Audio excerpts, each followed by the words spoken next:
1100 કરોડના ખર્ચે બનાવેલ ભુજ અંજાર નેશનલ હાઈવે મોતનો માર્ગ બની ગયો છે। અહીં ખાસ કરીને કુકમા, રતનાલ, ચુબડક, નિંગાળ સહિતના પટ્ટામાં અવારનવાર અકસ્માત થાય છે। અનેક લોકોએ જીવ ગુમાવ્યા છે। અધૂરું કામ હોવા છતાં ટોલ વસૂલવાનું શરૂ કરી દેવામાં આવ્યું છે। આ વચ્ચે સોમવારે સાંજે બનેલી અકસ્માતની ઘટનામાં 2 લોકોના મોત થયા હતા।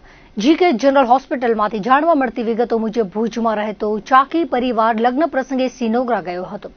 ત્યાંથી પરત આવતી વખતે સાંજના 4 વાગ્યાના અરસામાં આ બનાવ બન્યો હતો।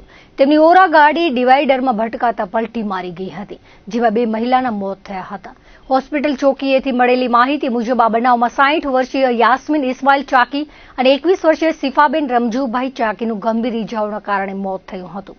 સંબંધમાં બંને નાની અને દોહિત્રી થાય છે। આ સિવાય ઇસ્માઇલ હાજી ચાકી, નસીમાબેન રમજુભાઈ ચાકી, મોહમ્મદ સાદિક, મોહમ્મદ સુનેક, આયસાબેન રમજુ ચાકીને ઇજાઓ થતા જીકે જનરલ હોસ્પિટલમાં સારવાર માટે લઈ જવામાં આવ્યા હતા।